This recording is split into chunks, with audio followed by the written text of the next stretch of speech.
আমি আল্লাহ কসম করছি কিয়ামত দিবসে, আমি কসম করছি বান্দা, আমি কসম করে বলছি কিয়ামত নিশ্চিত। আল্লাহ কসম করলে, এমনিতে বললেই তো আল্লাহর কথা 100 সত্য, সেখানে আল্লাহ আমাদের বিশ্বাস আরো হওয়ার জন্য কসম করছে। এরপরে আখিরাতকে ভুলে যাওয়া বুদ্ধিমানের কথা বলেন না, বুদ্ধিমানের কাজ। আল্লাহ আমাদেরকে বুঝ দান করেন। ওয়ালা উকসিমু বিন-নাফসিল লাওয়ামা, আল্লাহ বলেন 2 নম্বরে আমি আরো কসম করছি ওই অন্তরের, যেই অন্তর মানুষকে গুনাহের প্রতি তিরস্কার করে, নেক কাজের প্রতি আহ্বান। এমন একটা দিলের যদি কাউকে আল্লাহ এমন একটা দিলও দান করে, বড় মোবারক, বড় মোবারক, বড় ভাগ্যবান। এটাকে নফসে মুমিনাও বলে, নফসে লাওয়ামাকে। মানুষের ভিতরের এই প্রবৃত্তি, মানে আমাদের ভেতরের চাহিদা, প্রত্যেকের ভিতরে এই চাহিদা, এই নিয়ামতটা যদি না থাকতো দুনিয়া চলত না। দুনিয়া চল, আপনি বইয়া রয়েছেন কি ওটা না মনে হয় না, বাদ খাইতে না মনে হয় না, চলো না আইটে না ভাল লাগে না, আপনি সাদা কথা ঠিক কিনা বলেন না কেন? মানে এইটা যদি না থাকতো ভিতরে প্রবৃত্তি, চাহিদা, সব তস্তস হয়ে যেত, সব তস্তস হয়ে যেত। তো এই প্রত্যেক মানুষের নফস, ভিতরের চাহিদা, নফস এটা 3 প্রকার। কয় প্রকার? 3। প্রথম, প্রত্যেক আত্মার প্রথম চাহিদা গুনাহের দিকে আহ্বান। মন প্রথম চায় গুনাহ করতে, মন প্রথম চায় অলসতা, মন প্রথম চায় অবহেলা, মন প্রথম চায় নাফরমানি, মন প্রথম চায় অবাধ্য। 60 বছর যার ফজরের নামাজ কাজা হয় নাই, ওই ব্যক্তির মনেও প্রথম শয়তান অথবা নফস তাকে ধোকা দেয়। আচ্ছা উঠতে আরি সবসময় তো রাহো না,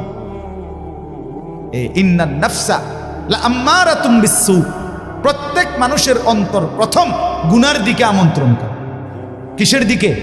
এটাকে বলা হয় আপনার প্রথম নফসে আম্মারা, যেটা গুনার দিকে ডাকে। 2 নাম্বার হলো নফসে লাওয়ামা, ভিতরে এমন একটা প্রবৃত্তি তৈরি করা, যেই প্রবৃত্তি, যেই চাহিদা আমাকে যখনই গুনাহ হয় তখনই তিরস্কার করে। আহা কি করলো, আহা কি করলো, এটা কেন করলো, মিথ্যাটা কেন বললাম, চুরিটা কেন করলাম, লোকটাকে কেন গালি দিলাম, নর্তকী কেন দেখলাম, নাচ গান কেন দেখলাম, লোকটাকে ওজনে কম দিলা কেন, এই বেটার উপরে জুলুম করলা কেন। এই যে বিবেকের দংশন, বিবেকের দংশন, অনুভূতির টানাপোড়ন, নিজের কলিজার মধ্যে জ্বলা পোড়া। আহা নামাজটা ছুটে গেল, আহা আর একটু আগে দাঁড়াইলে জামাতটা পাইতাম, আহা প্রথম রাকাতটা কেন পাইলাম, কেন কেন ফজরের নামাজটা জামাত ছুটে গেল। এই যে একটা অস্থিরতা, এই যে একটা বেচাইনি, বেচাইনি। আজকে সারা দিনে হায় হায় একবারও আল্লাহকে ডাকলাম, একটু কোরআন শরীফও করতে পারলাম না, কাউকে 10টা টাকা দান করতে পারলাম না। এই যে যে কোনো নেক আমলের প্রতি একটা অস্থিরতা, গুনাহের প্রতি একটা নিজের অস্থিরতা, কেন করলাম, এই কেন আমল ছুটে গেল, এতটুকু চাহিদা যদি কোনো দিলের মধ্যে থাকে, এটাকে বলা হয় নফসে লাওয়ামা। এর থেকে নিচে মুমিনের নামা উচিত না। এর থেকে নিচে নামলে তারে মুমিনের অন্তর বলে না, তারে ইমানদার বলে না। দৈন্তান্না কান্না রাসূলুল্লাহ সাল্লাল্লাহু আলাইহি সাল্লাম বলেন, ইজা সাররাতকা হাসানাতুকা ওয়া সাআতকা সাইয়্যাতুকা ফাআনতা মুমিন। নেক কাজ করলে যদি তোমার ভাল লাগে, গুনার কাজ করলে যদি তোমার কষ্ট লাগে, তাহলেই তুমি মুমিন, তাহলে এখনো তোমার ঈমান। কিন্তু বছরের পর বছর গুনার পরেও যখন বিবেকের কোনো দংশন নাই, তোমার ঈমান নাই। নাউজ, এটাই আমি বলতে চাইছি। প্রথম 10টা বছরে কেন মনে পড়লো না বিবি বাচ্চাকে টেলিভিশন থেকে ফেরানো দরকার? 10টা বছর টানা কেন মনে পড়লো না দাড়ি কাটা বন্ধ করা দরকার? 30 বছরে কেন মনে পড়লো না বিড়ি সিগারেট খাওয়া ছেড়ে দেওয়া দরকার? 20 বছরে কেন মনে পড়লো না সুদ ঘুষ ওজনে কম দেওয়া, মিথ্যা বাটপারি কামাই ছেড়ে দেওয়া দরকার? আপনার দিল আর দিল নেই, আপনার অন্তর আর ভেতরটা কি মরে গেছে।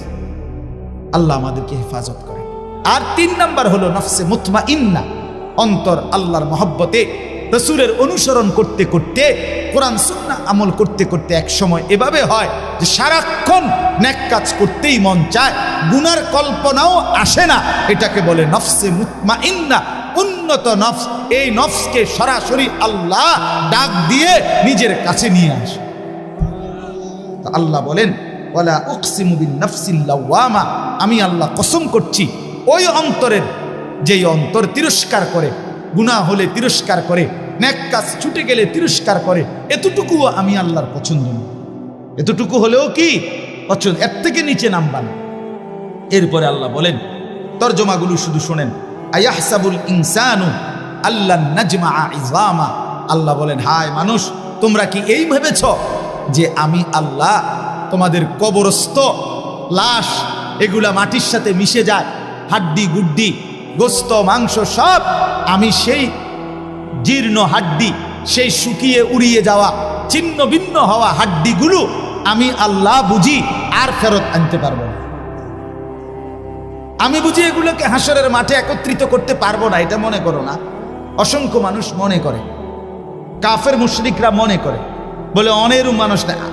আমার লোক আসলে আমি দেখাই, আমি দেখছি, আমি এমন লোক দেখছি যে ডাকাত, কোটি কোটি টাকার মালিক, সে সরাসরি হুজুরে কইতেছে জানাজার নামাজ পড়ছে, জানাজার নামাজে হুজুরে কবরের আজাবের কথা কইছে 2-3 মিনিট, এই মনে 4-5 মিনিট। এর কারণে মনে 2-1 নেতা বক্তৃতা দিতে আসছে না, ওই এবার একটু বেশি কইয়ে লাইছে 4-5 মিনিট, এবার গায়ে লাগছে না, বুঝছেন নি কথা? এবার বিরাট নেতা, এক লাইন শুদ্ধ কুল্লু নাফসিন যায়িকাতুল মাউত, এইটাও কইতারেন। অসংখ্য মানুষ জীবনে দেখছি এই জানাজার সামনে আইয়া বক্তৃতা মারে, কুল্লু নাফসিন যায়িকাতুল মাউত, কুল্লু নাফসিন। তুই যে কিতা গলি বেড়া, তুই যেহেতু একটা জানাজাই ফরজ, তুই তো কমপক্ষে এই লাইনটা ঠিক করা দরকার আছে না? এটা নেই, কুল্লু নাফসিন, কুল্লু নাফসিন, এটা এই হোয়াদের বেড়াইতারি, বুঝছেন না কথা? এবার উনি এই বেচারা ইমাম সাহেবকে ডাক দিয়া বলতেছে, আমি নিজ চোখে দেখছি ওই লোকটারে। বেটা কয়, হুজুররা কবরের আজাবের মিথ্যা ভয় দেখিয়ে লোকদেরকে আর কতদিন বোকা বানিয়ে রাখবে? এই বাংলাদেশ মুসলমানের বাচ্চা কয়, হ্যাঁ, চিন্তা করছেন? আমি গত বছর খুলনায় এক চিল্লা সময় লাগাইছিলাম, আগস্ট মাসে, পূর্ণ 40 দিন। প্রায় 15 জন আলেম আমার সাথে ছিল, 30 জন সাথী, এর মধ্যে 15 জনই মোহতামি নিয়ে আমি এক চিল্লা সময় লাগাইছিলাম গত বছর। আপনার আলহামদুলিল্লাহ 40 দিন পরে 17টা জামাত নিয়ে কাকরাইল আসছিলাম, 270 জন, এর মধ্যে 57 জন আলেম। খুলনার সবচেয়ে বড় আলেম, করাচি হজরতের খলিফা, উনিও চিল্লে বেড়েছে, আলহামদুলিল্লাহ। যাই হোক, তো ওইখানে আমি 4টা প্রাপ্তবয়স্ক অনার্স পড়ুয়া যুবক, আমি নিজে কথা বলছি এদের, ওরা সরাসরি বলছে যে আল্লাহ বলতে কিছু আছে। আমি মোটেই বিশ্বাস করি, মুসলমানের বাচ্চা। এই জন্য বললাম এখনো আছে, এখনো আছে। তো আল্লাহ বলেন, আয়াহসাবুল ইনসানু আল্লান নাজমাআ ইযামা, কি মনে করছো বান্দা আমি আল্লাহ সেই চূর্ণ বিচূর্ণ হওয়া হাড্ডি হাসরের ময়দানে তুলতে পারবো না? না। এবার আল্লাহ একটা আজীব কথা বলছে, দারুণ কথা, এটা শুনেন। বালা কাদিরিনা আলা আন নুসাব্বিয়া বানানা, মজার জিনিস। এই যে বৃদ্ধাঙ্গুল আছে না, এই যে এটা বোঝেননি, এই বৃদ্ধাঙ্গুল, এটা দিয়ে কি দেয় জানেন? ফিঙ্গার দেয়, যে বোঝেননি, ফিঙ্গার দেয়। ফিঙ্গার দিলে ফিঙ্গার ওই মেশিনটার মধ্যে এই ভিতরের যে রেখাগুলো ভিতরের এগুলো উঠে। মূলত 800 কোটি মানুষ যদি এক ফিঙ্গার দেয়, তাইলে 800 কোটি ভিতরের এই রেখা ভিন্ন ভিন্ন। আরে দোস্ত, আল্লাহরে চিন্তা না। আচ্ছা, এই কদ্দুর জায়গার মধ্যে 800 কোটি ভিন্ন ভিন্ন রেখা কেমনে বানাইল? আমনে আইকা দেন সে আলগা আলগা, নাহলে 30টা করতে পারবেন। কথা বোঝেন না আপনি? এটার লগে এটার মিল নাই, এরকম ব্যামিল ব্যামিল ব্যামিল করে করে নাহলে কয়টা মানে একদ্দুরের ভিতরে, এদ্দুর কাগজের ভিতরে আপনি একদ্দুরের ভিতরে আঁকা দেনছে 30টা নাহলে 300টা, 800 কোটি, 800 কোটি। সুবহানাল্লাহ, কি কারিগর মহান মাওলা! এতটুকু জায়গার মধ্যে কিভাবে এই রেখাগুলো, নাহলে এই ফিঙ্গার দিয়ে আলাদা আলাদা বোঝে কেমন? আমার সৌদি আরবে আমরা হজ্জের মহিলা আমরা লগে বেডি রোমে যার লগে সিট দিছে হে বেডির লগে রাগ কইরা না আমি এন্দে ঘুমাইতাম না, এই কথা কইয়া ঝগড়া কইরা একের কিচ্ছু না নিয়া, কোনো একটা কাগজপত্র কিছুই না নিয়ে বেডির লগে সেটতে গেছে রোমের থেকে। আমরা শোয়ার থেকে উঠতে শুনি বেডি নেই, হায় হায় লগের গুণ কইতেছে কিচ্ছু নিছে না। এখন এই মহিলারে বাইর করবো কিভাবে? কোনো ব্যবস্থা নাই বের করার।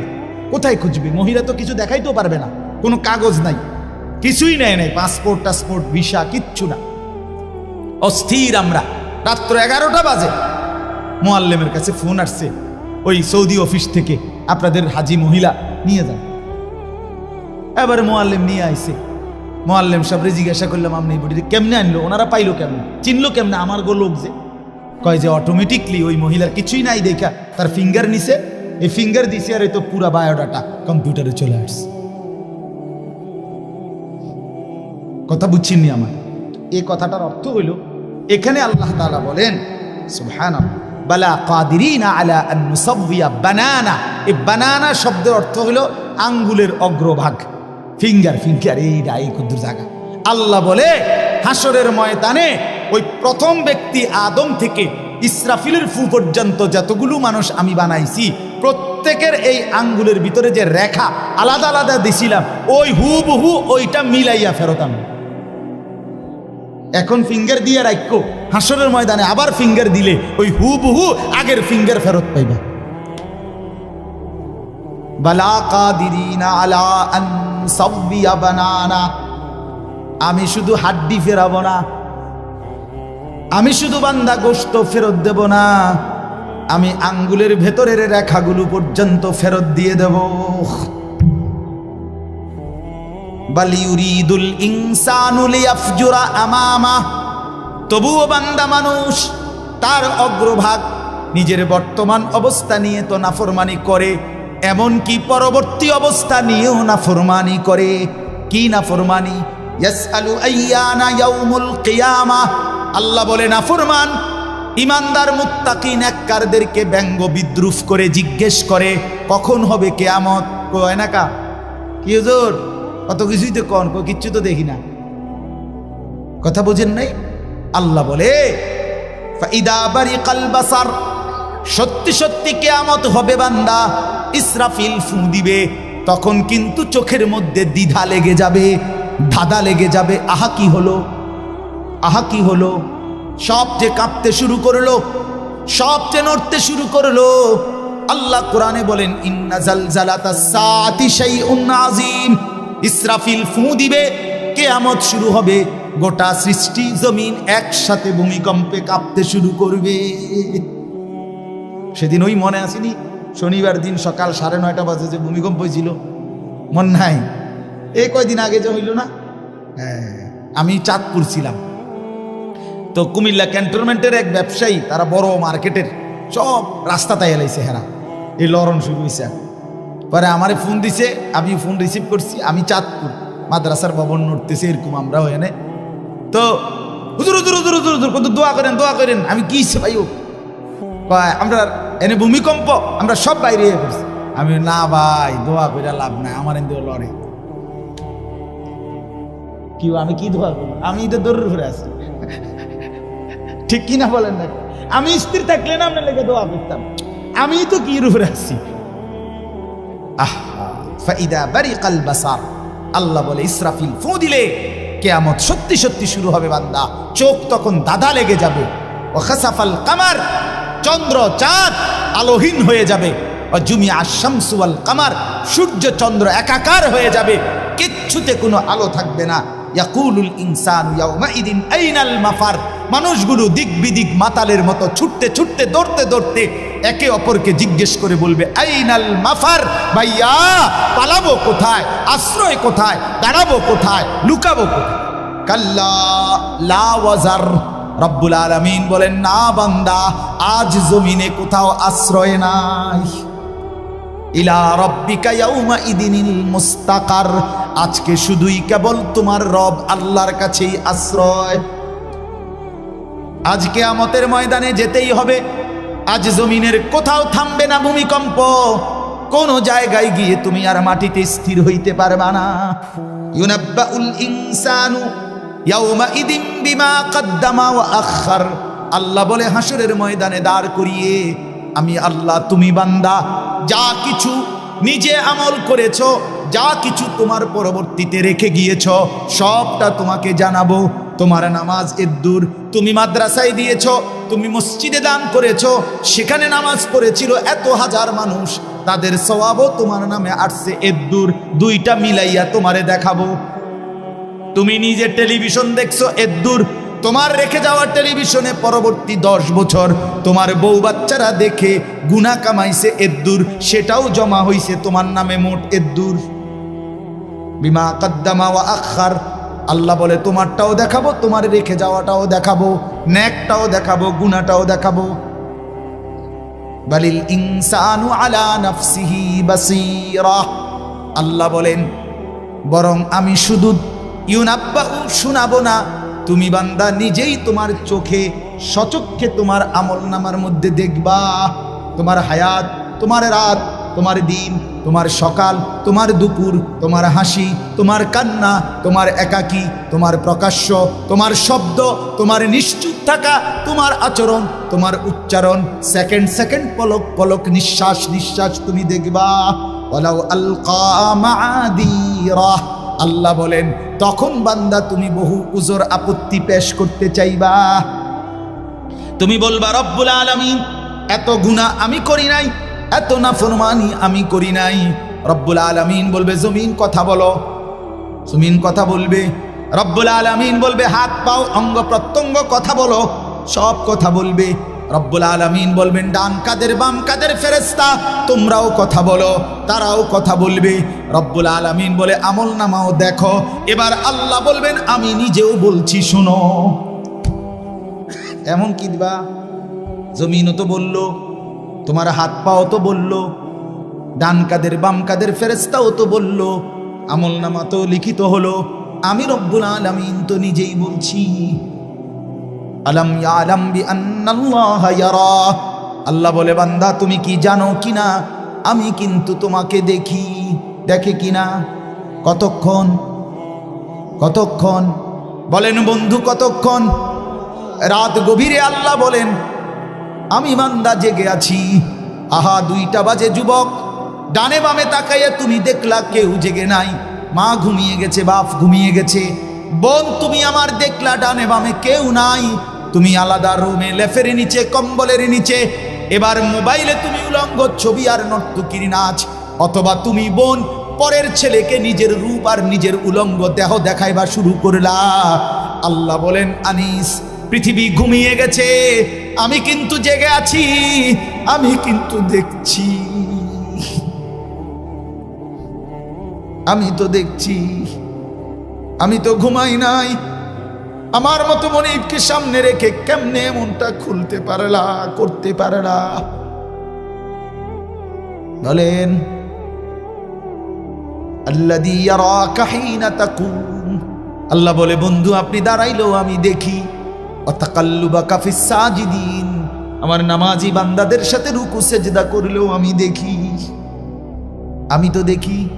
লা তাখুযুহু সিনাতুন ওয়ালা নাওম, আমি তো তন্দ্রাও যাই না, ঘুমও যাই না। লা ইয়াযিল্লু রাব্বি ওয়ালা ইয়ানসা, আমি কারো কথা ভুলে যাই না, আমি কখনো পথ হারাই না। ওমা মাসসানা মিন লুগুব, আমাকে কোনো ক্লান্তি স্পর্শ করে না। 7 আসমানের উপর 7 তবক জমিনের নিচ আমি এক নজরে বরাবর দেখি। দেখে কিনা বন্ধু? চলেন দোস্ত আমার, বন্ধু আমার, কুয়াশায় ঘেরা এই ফুটা ফুটা পানি পড়ছে গায়ের মধ্যে। এমন গভীর রজনীতে রাত 12টা বাজে, চলেন মাওলাকে ডাক দিয়ে বলি, মাওলা পেছনের জিন্দিগির গুনাহ ছেড়ে দিলাম, আর করব না, ওয়াদা দিলাম। আমি মাওলা লজ্জিত, মাফ চাইলাম। আল্লাহ বলে, বান্দা দিল থেকে যদি বলো, যদি সত্যি সত্যি বলে থাকো বান্দা, আমিও ওয়াদা দিলাম আসমান ছোঁয়া গুনাহ মাফ করে দেব, পাহাড় পরিমাণ গুনাহ মাফ করে দেব, সমুদ্রের ঢেউ পরিমাণ গুনাহ মাফ করে দেব। তবে সত্যি সত্যি বলো, দিল থেকে বলো, আন্তরিকতা নিয়ে বলো, গুনাহ ছেড়ে দিবা কিনা বলো, আর করবা না বলো, আমি লজ্জিত বলো, তাইলে আমি আল্লাহ গফারতু লাকা ওয়া লা উবালি, আমি কোনো পরোয়া না করে মাফ করে দেব। আল্লাহ আমাদেরকে মাফ করে দেন।